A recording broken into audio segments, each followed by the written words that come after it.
Mom, gulat na tanong ni William. Talagang nagulat siya dahil huling kita niya sa mommy niya ay nakarete sa hospital at may taning na ang buhay. Ako nga, sagot ni Madam Glamorosa. How? Ang bilis mo naman gumaling. Nagtatakang tanong ni William. Mabilis talaga dahil wala naman akong sakit. Nalolokang sagot ni Madam Glamorosa. Where's your dad? Tanong niya. Di ba magkasama kayo? Nasa Brunei, naguguluhang sagot ni William. Naguguluhan at nagulat talaga siya nang makita ang kanyang mommy na mukha namang hindi nanggaling sa sakit. Magtutuos pa kami ng daddy mo. But before that, nag-investigate ka sana, William, napailing na sabi ni Madam Glamorosa. What do you mean? Nagtatakang tanong ni William. Look at me, mukha ba akong may sakit? Naiinis na tanong ni Madam Glamorosa. But I saw you, Mom. May taning na ang buhay mo and you need money for your medication, hindi makapaniwalang sagot ni William. Really, did you see my face na naghihingalo na? Napakagaling naman ata ni Ricardo at nakahanap ng doppelganger ko. Mas lalong nagalit si Madam Glamorosa sa mga pinaggagawa ni Ricardo. Napaisip si William, at tama ang kanyang mommy. Hindi nga niya nakita ang mukha nito dahil nakabandage ang buong katawan. I didn't see your face, bulong ni William. Pero narinig naman ni Madam Glamorosa. See, naniwala ka kaagad sa daddy mo. Did you realize how much you've hurt Elena? Seryosong tanong ni Madam Glamorosa. Elena, wala sa sariling sambit ni William. Hindi niya ipinaglaban si Elena. At kung totoo ang mga sinasabi ni Madam Glamorosa, ay napakalaki ng kasalanan niya. Listen, son, I'm not sick. Dinalaw ko lang si Beverly sa Romania at para makapag-unwind na rin. Pero ito ang naabutan ko. Although, I'm thankful that you chose me, but it's all a lie. Bakit naniwala ka sa daddy mo? Sisi ni Madam Glamorosa. Naihilamos naman ni William ang kanyang mga kamay. Ano ang ginawa niya kay Elena? I really thought na ikaw yung nakarete na may cancer, mommy. I don't want you to die kaya sumang-ayon ako sa mga kagustuhan ni mama. But I will not give up Elena. Paliwanag ni William. Bakit nag-hire ka pa ng gold digger mong ex para saktan si Elena? Tanong ni Madam Glamorosa. Nagulat si William. You know, di makapaniwalang tanong niya. Yes, I know. And Elena too, diretsahang sagot ni Madam Glamorosa. What? Alam ni Elena. Wala sa sariling tanong ni William. Yes, alam na alam. Kawawang Elena, malungkot na sagot ni Madam Glamorosa. I used Enilive to lure her away, para matahimik na si Mama Evelyn at huwag nang manggulo pa. But I plan to get her back kapag gumaling na kayo, mommy, paliwanag ni William. Naguguluhan na si William at wala sa sarili. Hindi niya akalain na mag-fail ang mga plano niya. At labis pa niyang nasaktan si Elena. No need for that, Evelyn is back. Pero ewan ko lang kung si Elena ay nagbalik ba. Labis siyang nasaktan sa ginawa mo. She fights for you, but you throw her away. Umiiling na sabi ni Madam Glamorosa. Ayusin mo yan, son, if you love Elena. Good luck. I need to find your father. Stress na ang beauty ko. Nalolokang sigaw niya. Kababalik lang niya sa Pilipinas ay lilipad na naman siya. Kailangan niyang parusahan si Ricardo. Don't leave me, Mom. Wala sa sariling tawag ni William sa kanyang ina. Napatigil naman sa paghakbang si Madam Glamorosa at napatingin sa nakakunot noong anak. Bakit? Tanong niya. What should I gonna do? Desperadong tanong ni William. For the first time in his life, ay hindi niya alam kung ano ang gagawin. Son, calm down para makapag-isip ka ng maayos. You should ask Ella Ines forgiveness. If she won't forgive you, chase her. Like what she did to you. Ipaglaban mo si Elena, son. Fight for your love. Mahabang sagot ni Madam Glamorosa at tuluyan nang umalis. Umaasa siya na sa kanyang pagbabalik ay maayos na ang lahat at may apo na siya. Naiwang nakatulala si William. Labis niyang nasaktan si Elena. Mapapatawad kaya siya nito? Wala sa sariling tanong niya. There's only one way to find out, bulong ni William. Pupuntahan niya si Elena. Baka masyado lang siyang nag-overthink. Andyan lang si Elena at pinaglalaban ang kanilang pagmamahalan. Baka tinatakot lang siya ng kanyang mommy. Napakaraming, baka, sa isipan niya at tila mababaliw na siya. Mabilis siyang nag-drive papunta sa hospital kung saan nakakonfine si Evelyn. According to his mom ay nagbalik na si Evelyn. That means ay wala nang haadlang pa sa kanila ni Elena. You're just being paranoid, naiiling na bulong ni William sa kanyang isipan. Nasaktan si Elena but he is sure na hindi ito sumuko. Andyan lang si Elena at naghihintay sa kanya. Lalo na alam na nito ang tungkol sa peke nilang relasyon ni Annalyn.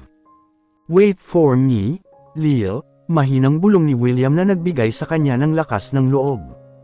Pero laking dismaya niya nang hindi niya naabutan sina Elena at Evelyn sa hospital. Na-discharge na raw ito.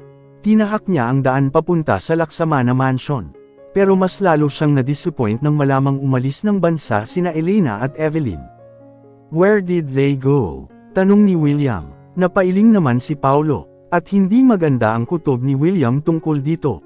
I don't know. Basta biglaan ang pag-out of the country nila. Walang sinabi si Lucien kung saang bansa sila pupunta, sagot ni Paulo. Are you sure? Or you are not telling the truth? Nagdududang tanong ni William. Ano naman ang mapapala ko kung magsinungaling ako? Ganting tanong ni Paulo. Wait, dagdag nito at may kinuha sa lamesa. Ang brown envelope na kanina pa napansin ni William. Here, ipinabibigay ni Elena bago sila umalis, sabi ni Paulo habang iniaabot ang envelope kay William. Tinanggap naman niya ito na may halong pagtataka.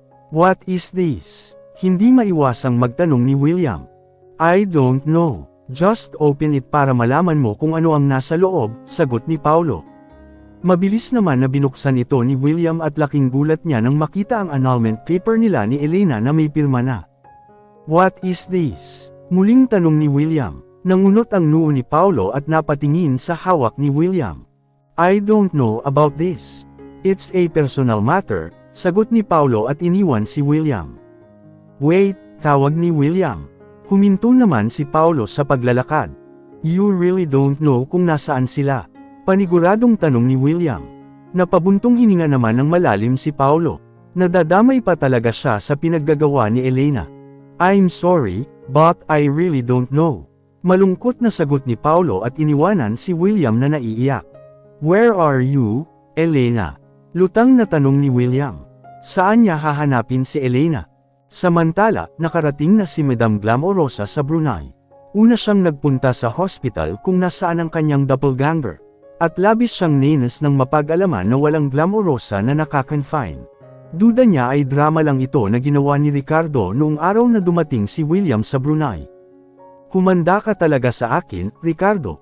Gigil na bulong ni Madam Glamorosa sa kanyang sarili. Susunod niyang pupuntahan ay ang apartment na tinitirhan ni Ricardo. At this time ay sinuwerte na siyang makita ang asawa. Pero nabuwaiset naman siya sa tagpong nadatnan. Ricardo, I cook chicken adobo. Baka na mismo ang Pinas. I will invite you to eat, paanyaya ng isang babae na nasa 40s ang edad. Nagpupuyos sa galit si Madam Glamorosa at hindi pinasagot si Ricardo.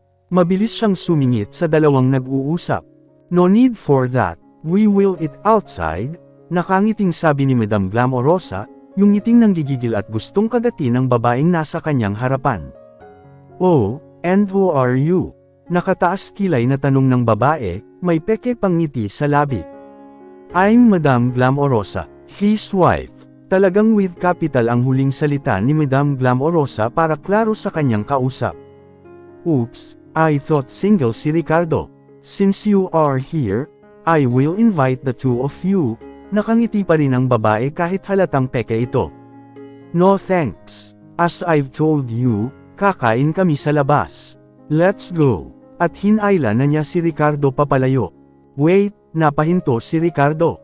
Bakit? Nanlilisik ang mga matang tanong ni Madam Glamorosa.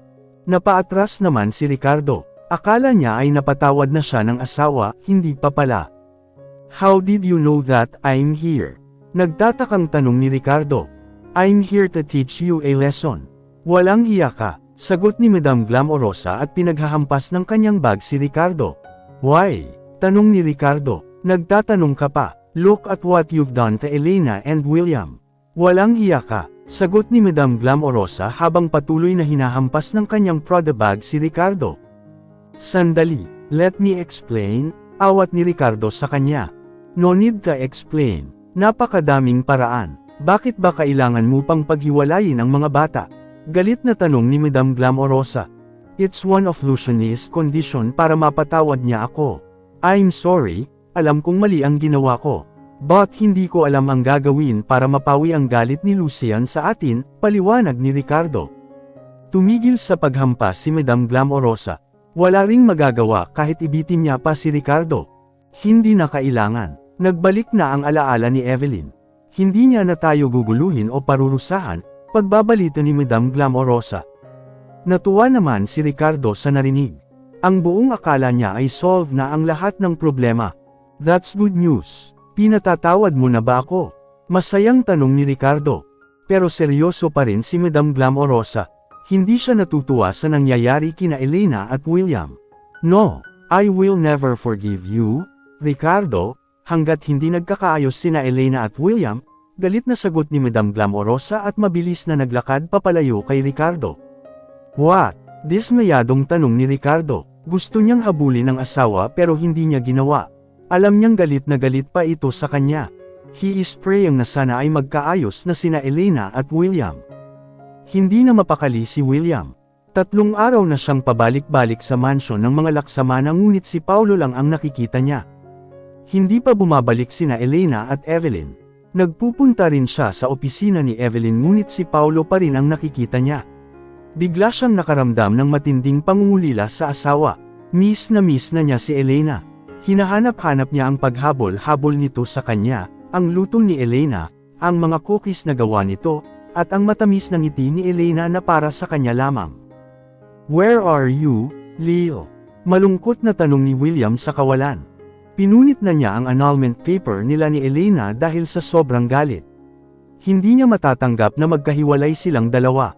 Alam niyang labis niya itong nasaktan. Pero may plano siya. But Elena didn't know. Sambat niya sa kanyang konsensya. Nagulat si Christopher nang biglang sumigaw si Antonia. Nakapasok ito sa mansion nang hindi man lang niya namamalayan. Lutang ang kanyang isipan sa kakaisip kay Elena.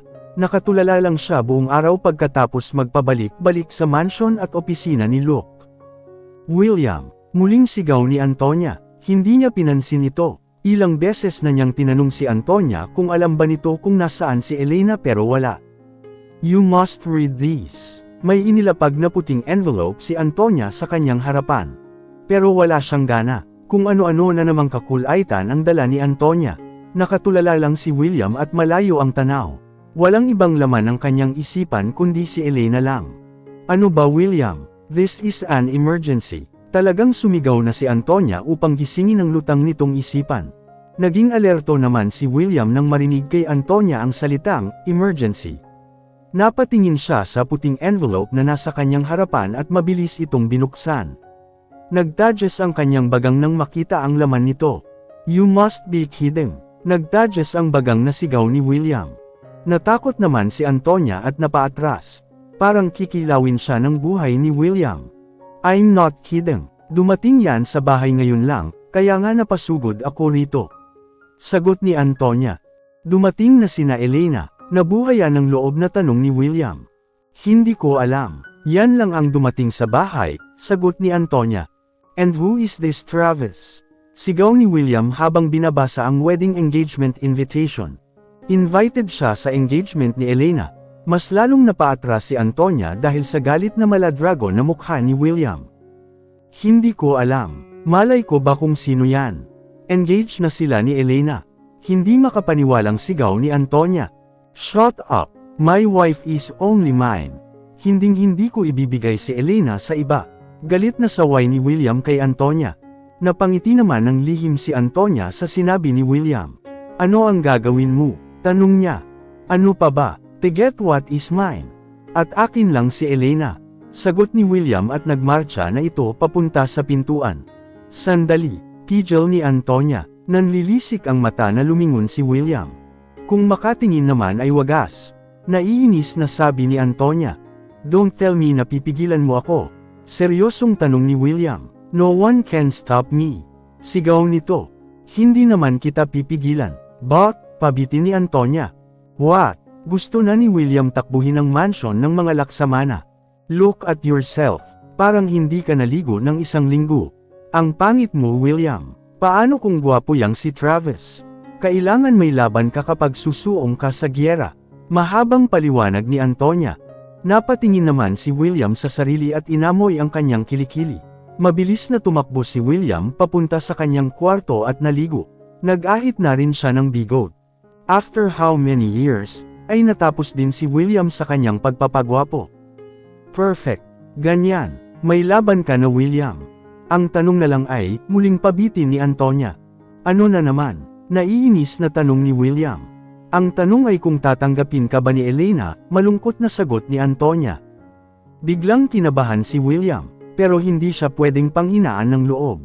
I don't care. She's only mine. Sagot ni William at iniwan si Antonia. Napangiti naman si Antonia. Ito ang gusto niya sa kaibigan, yung palaban. Nang lalabas na siya ay laking gulat niya nang muntik na niyang makabangga si Enelive. Shit! Sinusundan mo ba ako? May balak ka? Nagdududang tanong ni Antonia at tinakpan pa ang kanyang dibdib. Natawa naman si Enelive. Hahaha. Feelinger kang bakla ka. I'm here to get my things. Nandito ba si William? Tanong ni Enelive. Wala, busy sa pakikipaglaban ng kanyang buhay pag-ibig, nakasimangot na sagot ni Antonia. Interesting. Masayang sigaw ni Enelive. Gusto ko munang makita ang happy ending nina Elena at William. Pagkatapos ay babalik na ako sa Brunei to have my happy ending too, nakangiting sabi ni Enelive. Pero ewan ni Antonia kung bakit hindi niya magawang ngumiti. Bigla siyang nagalit sa mga huling sinabi nito. Walang nakakatawa. What? You will never have your happy ending, gold digger. Kailangan mo akong panagutan. Galit na sigaw ni Antonia. Muling napatawa si Enelive. Nagpapatawa ka bakla, nahihibang ka pa. Nakatawang sabi ni Enelive at pumasok sa loob ng mansion. Pero napatigil siya sa may pintuan at hindi pa niya binuksan ito. Napatingin siya nang nakakaloka kay Antonia. In fairness, ang laki bakla. Nag-enjoy ka naman diba? We both like it.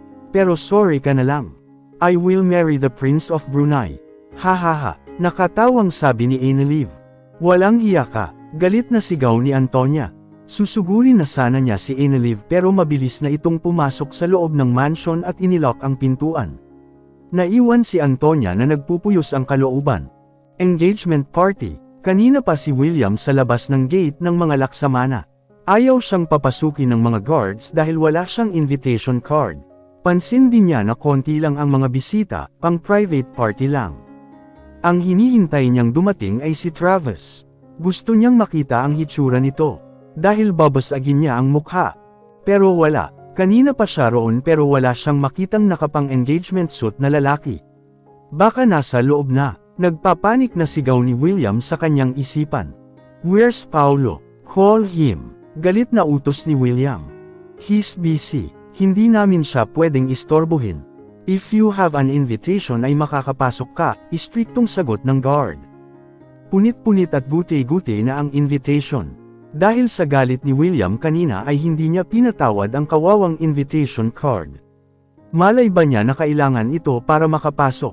Sobrang higpit ngayon ni Elena. Talagang galit na galit ito sa kanya. Pero wala sa bokabularyo niya ang salitang pagsuko. He will make his way para makapasok sa loob ng mansion. Susugurin na sana ni William ang istriktong gwardya. Buti na lang at dumating si Antonia. William, ano ang ginagawa mo rito? Akala ko nakausap mo na si Elena. Nagtaka si Antonia. Napakunot ang kilay ni William na nagpupuyos sa galit. That damn invitation. Galit na sagot ni William. Nahulaan naman ni Antonia ang kanyang ibig sabihin. Good thing that I have another one. Let's go, William.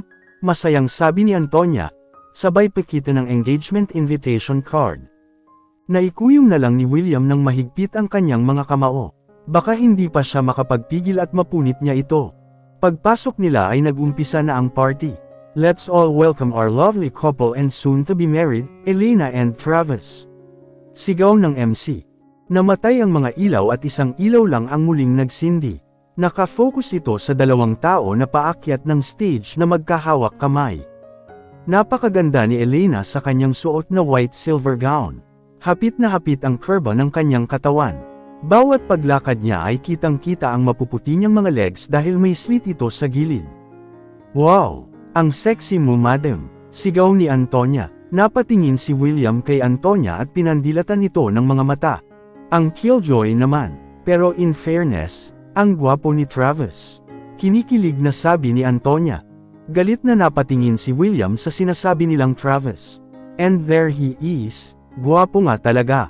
Nagpupuyos sa galit si William nang makita ang kamay nitong nakahawak kay Elena. Si Antonia ay kanina pa kinakabahan. Patawa-tawa lang ito pero alam niyang gulo ang mangyayari.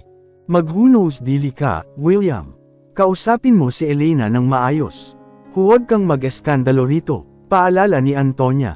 I don't care, sagot ni William at nagmarcha na paakyat sa stage. Nagulat ang mga tao nang biglang umakyat si William. Pero wala na siyang pakialam.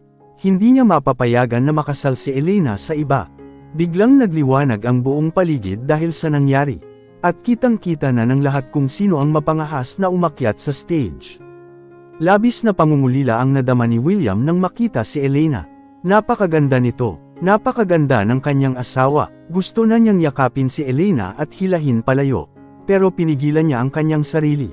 Hanggat maaari ay ayaw niyang galitin ng gusto si Elena. Gusto niya lang makipag-usap ng maayos. Ewan lang kung maayos ba ang pagpigil niya sa engagement party ng mga ito. Napawi naman ang ngiti ni Elena nang makita si William. What are you doing? Ang guluhin ng engagement ko. Galit na tanong ni Elena. Hinawakan naman ni Travis ng mahigpit ang kamay ni Elena bilang pagsuporta rito. Can we talk, Leo? Hindi ako makikipag-anal sa'yo, sagot ni William sa banayad na boses. Pero iba ang sinasabi ng kanyang mga mata habang nakatingin sa kamay ni Elena at Travis na magkahawak. You're funny, William. Pinagbigyan na kita sa kagustuhan mo. Anal na tayo at pwede mo nang pakasalan si Annalyn. Ano pa ang problema mo? Nakairap na tanong ni Elena. At hindi sanay si William sa molditang si Elena. Elena, nasasaktan na tanong ni William. You know that's not what I intended to do, Lil. But can we talk alone? Pakiusap niya. Naiinis siya sa mga taong walang ginawa kundi magbulungan. We are talking now, William. And I will not go alone with you, tanggi ni Elena. Magsasalita pa sana si William ngunit biglang sumingit si Travis. Oh, so this is your ex-husband, Charlene? Tanong nito. Napakunot naman ang kilay ni William. Gusto na niyang pilipitin ang leeg ni Travis. Charlene pa talaga ang tawag nito kay Elena. Yes, Travis. I'm sorry that I ruined our engagement party, paumanhin ni Elena. It's okay. Maybe you two should talk and settle everything. Suhestyon ni Travis. Hindi nagsalita si William at naghihintay ng isasagot ni Elena. Gusto niyang makausap si Elena nang sila lang dalawa. Pero nasaktan at nadismaya siya sa sagot nito. No need. Wala na kaming dapat pang pag-usapan. I already gave his freedom, paliwanag ni Elena. Leo, I didn't approve our annulment. Galit na sigaw ni William. I don't care, William. I've given you your freedom. Huwag mo na akong guluhin pa. At pinirmahan ko na ang annulment. Malaya ka na, galit na sabi ni Elena. No, guguluhin kita ng guguluhin. Hindi ako makakapayag na magpakasal ka sa iba. Sigaw ni William. I think you should stop, bro. May no ang sinabi ni Rose. I hope that you understand, muling singit ni Travis. And I want you to understand na hinding-hindi ko ibibigay ang asawa ko sa'yo. Seryosong sabi ni William. Don't touch her hand. At ngayon ay galit na siya. Ayaw magbitaw ng kamay ang dalawa. Parang pinipiga ang puso niya na may iba ng gusto si Elena. Nilalamon na siya ng galit at selos. This is not happening, sigaw ni William sa kanyang isipan. But this is reality, at hindi siya makakatakas dito. I have all the right to hold her hand.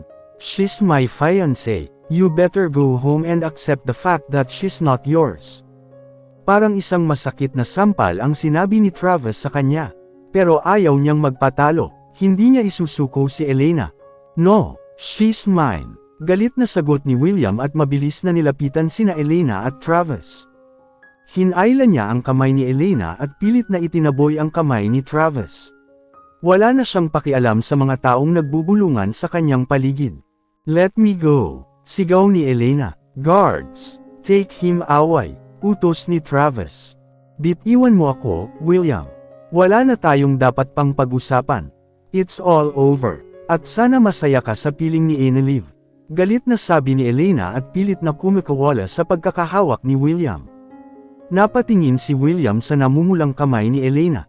Binitiwan niya ito. Hindi niya namalayan na nasaktan na pala niya si Elena. Mabilis naman siyang nilapitan ng mga guards at hinawakan sa magkabilang braso.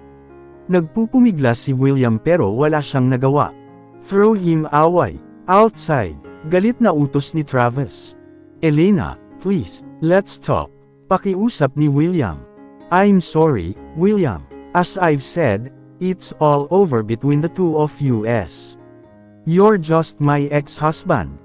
Sagot ni Elena at tinalikuran si William. Ex-husband. Wala sa sariling tanong ni William. No, I love you, Elena. Malakas niyang sigaw. Hindi niya matatanggap na mag-asawa ng iba si Elena. Nang inig naman ang buong katawan ni Elena sa narinig at napatigil sa paglalakad. She can't be weak right now. Muli siyang naglakad at hindi pinansin si William. Sa pilitan itong hinayla ng mga gwardya at itinapon sa labas tulad ng utos ni Travis. Kinabahan ako dun. Sigaw ni Travis na nakapamaywang pa. Ang kanina pang nagtatago na si Antonia ay nagpakita na kina Elena at Travis. Hoy bakla, umayos ka at baka bumalik si William. Saway ni Antonia kay Travis. Diyos ko, bakit ako pa talaga ang napili ninyo? Yung pawis ko ay tagaktak na kanina. Halos mamatay na ako sa sobrang nervyos dahil sa takot na masuntok ni William ang mukha ko. Muntik na talaga akong pumangit kanina. Mahabang sabi ni Travis na isa palang bakla. Ako rin, sobra pa sa kababakla. Sigaw ni Antonia. Madam, are you sure about this? Nag-aalalang tanong ni Antonia. Good job, ito lang ang naisagot ni Elena at iniwanan na ang dalawang bakla. Walang nagawa si William nang itapon siya ng mga guards sa labas ng Laksamana Mansion. Ngunit nagulat siya nang makita kung sino ang naghihintay sa kanya sa labas ng mansion, si Evelyn. Mama, alang-inang tanong ni William. Nag-aalangan siya dahil hindi siya sigurado kung totoo ba ang sinabi ng kanyang mommy na si Madam Glamorosa, kung nagbalik na nga ba ang mabait na Evelyn o si Lucian pa rin ang kaharap niya ngayon. Yes, it's me, William. Nakangiting sagot ni Evelyn. Mabilis naman na napayakap si William kay Evelyn. You're back. Naiiyak na sabi ni William. Yes, and I'm sorry for what I've done. Paumanhin ni Evelyn. Bumitaw sa pagkakayakap si William. What happened to Elena, Mama? Malungkot na tanong niya. Napabuntong hininga si Evelyn. It's all my fault. Sana mapatawad mo ako. Labis na nasaktan si Elena that you gave up on her habang siya ay patuloy na lumalaban. I tried my best to persuade her. Pero ito lang ang masasabi ko. William, Elena loves you very much. Mahabang sagot ni Evelyn. No. It's my fault, Mama. Binitiwan ko si Elena. I think I deserved all of this. Naiiyak na sabi ni William. Susuko ka na ba? Tanong ni Evelyn. Susuko ba ako? Napatanong si William sa kanyang isipan. I don't want that. Pero hindi ko na alam ang gagawin ko, Mama, hopeless na sagot ni William. Why don't you show her how sincere you are? Huwag kang susuko, William. Kulitin mo si Elena at ipakita sa kanya na mahal mo siya, payo ni Evelyn. Medyo nabuhayan naman ng loob si William. Muntik na siyang sumuko, pero napag-isip-isip niya, mas lalo lang masasaktan si Elena kung susuko siya sa pangalawang pagkakataon. Fight for your love, William. Hiyaw niya sa kanyang isipan. Thank you, Mama. I will never give up. I will fight. Masayang sabi ni William. Napangiti naman si Evelyn. Lumipas ang mga araw na walang ginawa si William kundi suyuan at ligawan si Elena. Kahit makailang beses na siyang itinaboy nito, andyan pa rin siya at patuloy sa panunuyo. He will not stop chasing her. Ngayon ay nasa mansion na naman siya ng mga Laksamana. This time, nag-bake din siya ng cookies like what Elena did to him before. Ayaw siyang papasukin ng mga guards, buti na lang at nandoon si Evelyn kaya nakapasok siya. Umalis si Evelyn at naiwan sina Elena at William sa mansion. Nagulat si Elena nang makita si William sa kusina. Ano ang ginagawa mo rito? Tanong ni Elena. Talagang nagulat siya, hindi nagsabi ang kanyang mama na nandito si William sa bahay nila. Sinasabotahe ba ako ni mama? Wala sa sariling tanong ni Elena. Wait, sagot ni William at mabilis na nagpunta sa sala. Nandoon ang bouquet of fresh Elena flowers para ibigay niya kay Elena. Good morning, Lil. Flowers for you, masayang bati ni William at iniabot ang bulaklak kay Elena. But to his disappointment, tiningnan lang ni Elena ang mga bulaklak. Hindi niya ito tinanggap. Kahit nangangawit na ang kamay ni William, tiniis niya. Kailangan niyang ipakita kay Elena na sincere siya sa paghingi ng tawad dito. Elena na nga ang pangalan ko, Elena pa rin ang ibibigay mong bulaklak. Reklamo ni Elena. Ibinaba ni William ang kanyang mga kamay. Because Elena is my life, seryosong sagot ni William. Napalunok naman si Elena while looking at him. Napaka-hot ni William. Don't give in, Elena. Sigaw niya sa kanyang isipan. I don't care. Sigaw ni Elena at tumalikod siya. Ayaw niyang makita ni William ang kanyang pag-blush. Baka akalain nito na patay pa rin siya. Totoo naman. Sigaw niya sa kanyang isipan. But she will not give in easily. Gusto niyang pahirapan si William bago nito makamit muli ang matamis niyang oo. I will put the flowers in here. Inilagay ni William sa flower vase ang mga bulaklak na nasa gitna ng lamesa. Gusto niyang makita ito ni Elena. I baked some cookies for you, Lil. Masarap ito, masayang sabi ni William at ihinain na ang dalang cookies sa lamesa. Ha, sayo na yung cookies mo. Baka may lason yan o masama ang lasa. Sagot ni Elena na hindi pa rin tumitingin kay William. Nalungkot si William. Ang hirap palang suyuan ng kanyang asawa. Hindi niya alam kung bakit bigla niyang niyakap si Elena habang nakatalikod ito. Ang alam lang niya ay miss na niya si Elena at hindi niya mapigilan ang sarili. I miss you, Lil. Please forgive me, pakiusap ni William at kusang humulik ang kanyang labi sa leeg ni Elena na tila may buhay ito. Ang mga kamay niya ay kusang gumalaw paitaas sa matayog na bundok ni Elena. Bigla namang nag-init ang pakiramdam ni Elena sa ginawa ni William. Pero matigas siya at gusto pa ring pigilan ang sarili. Bastos ka, don't touch me. Pilit na iwinaksi ni Elena si William. Pero ayaw nang bumitiw pa ni William. Hinding-hindi na niya pakakawalan pa si Elena. No, bakit bastos ako? Asawa kita. I have all the rights. And I miss you, Lil. Mahinang bulong ni William na kumiliti sa kaibuturan ni Elena. At she feels wet. Umayos ka, Elena. Saway niya sa kanyang isipan. Kahit kailan talaga ay marupok siya pagdating sa asawa. Annulled na ang kasal natin, William. Hindi mo na ako asawa, galit na sagot ni Elena habang pinipigilan ang sarili na huwag mapaungol. Ang likot ng mga kamay ni William, nasa legs na niya ang isa nito at ang isa naman ay walang sawang humihima sa mambak niyang pagkababae. You're funny, Lil. Hindi ako pumirma. Kaninong pirma yun? Sa multo ba? Tanong ni William. Ewan ko sa'yo. Sigaw ni Elena. Basang-basa na siya. She's biting her lips right now to prevent herself from moaning. Grabe ang init na dulot ni William sa kanyang pagkababae. At aaminin niya, na-miss niya rin ang asawa. No, sigaw ni Elena sa kanyang isipan. Mariing pagtanggi ang kanyang utak, pero ang kanyang katawan naman ay tila mamamatay na dahil sa sobrang sarap. Hindi rin naman basta-basta maaanyal ka agad, Lil. At hindi ako makakapayag. Never, sabi ni William at bigla siyang pinaharap nito. Hindi nakailag si Elena nang bigla siyang halikan ng asawa, yung agresibong halik na may halong selos. A domineering kiss that is telling her that she's only his. At dahil nadala ng karupukan si Elena, bumigay siya. Gumanti siya ng halik at ngayon ay lumalaban at nakikipagpaligsahan na siya kay William. Like it, fierce, sabi ni William in between their kisses. Buti na lang at walang mga maids at guards sa mansion dahil pina-day off muna ni Evelyn ang lahat. Feeling satisfied si Elena dahil nadiligan ng 10 beses.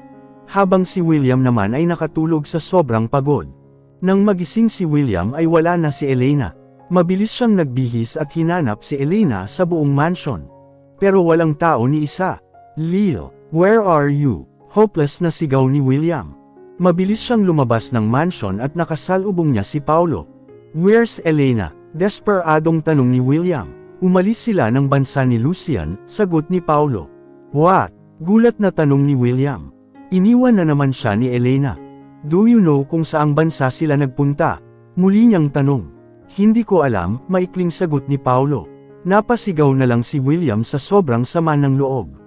Kahit nasaan ka, Elena, hahanapin pa rin kita.